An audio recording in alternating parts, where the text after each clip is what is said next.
Be ready, 10 seconds to go.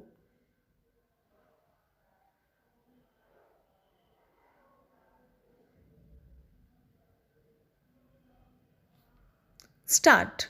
There can be no doubt that a reduction in the number of years of married life in a woman's reproductive cycle would be dramatically reflected in the number of children she is likely to bear.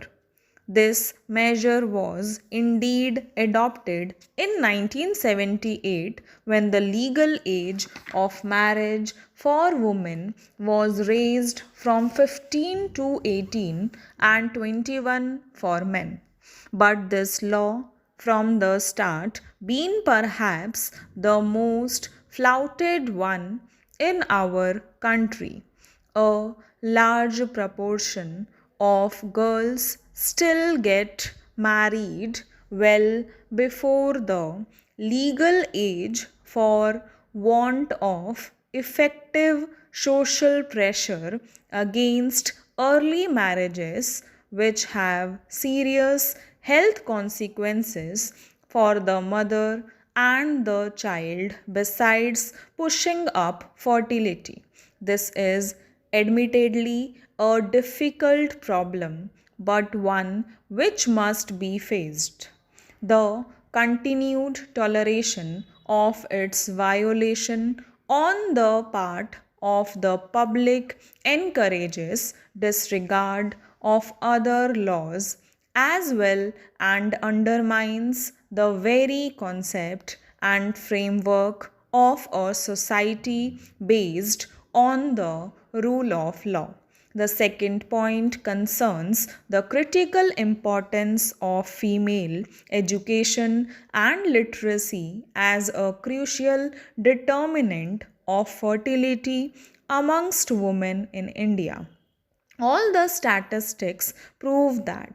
We all know, for instance, that Kerala, with the highest female literacy rate in the country, also enjoys the lowest birth rate, while Rajasthan's appallingly low female literacy rate is more than fully reflected in the highest birth rate in the country.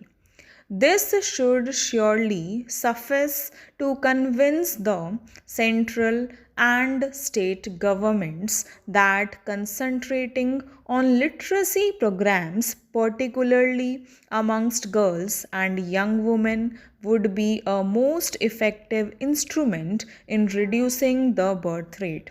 Literacy and primary education programs are primarily the responsibility of state governments, and the levels of achievement in each state depend largely on the degree of interest and determination on the part of the respective governments and on the priority given to education in their allocation of funds. If a shortage of funds proves to be the main impediment, then the means must be found with the intervention of the central government, if necessary, to supplement them. A major cause of our failure to achieve fuller and quicker results in our family planning and health programs has been because of a failure of communications. The act that large sections of our rural population have up to now been almost inaccessible except to their immediate neighbors because of their remote location and with no means of communication. With some variations, the nature of the problem in poverty stricken Africa and Latin America must be the same.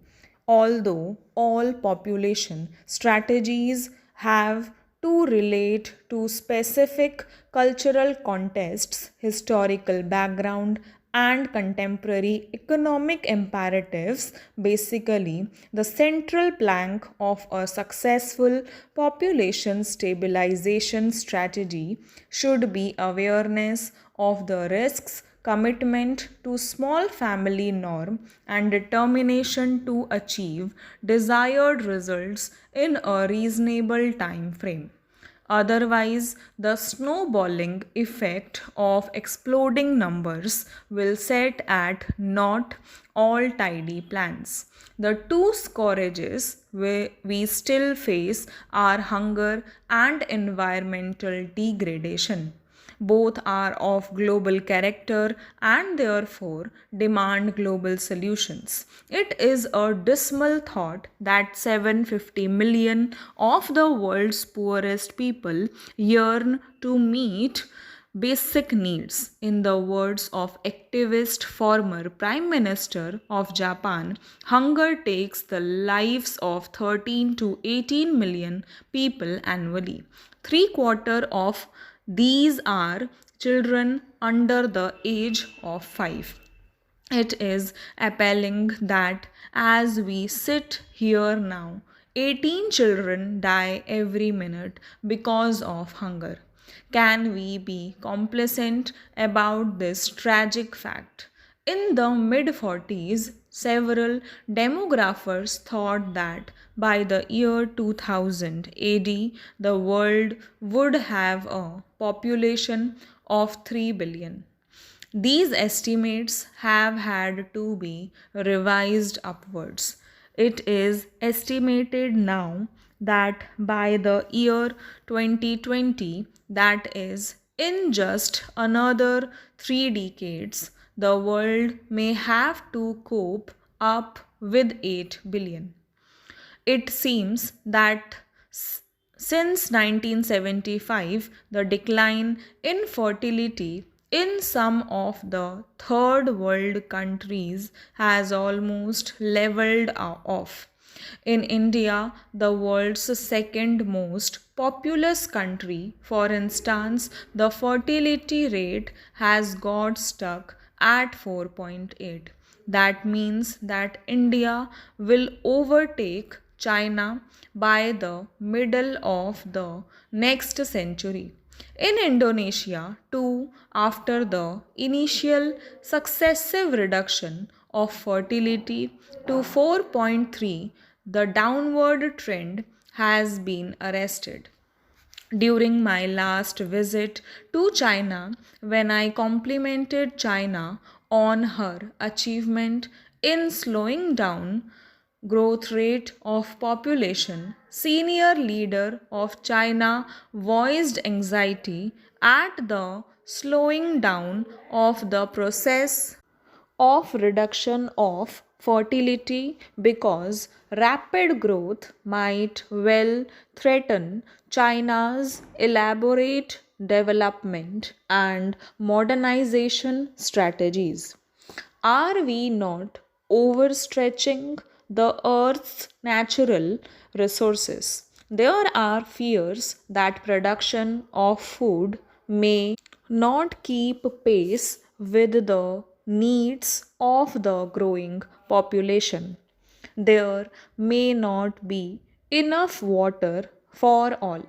The environment will further deteriorate, resulting in more frequent visitations such as seasonal droughts and floods. Shelter remains a critical problem. It can certainly get worse, as is visible from rapidly mushrooming slums in all big or small cities. Stop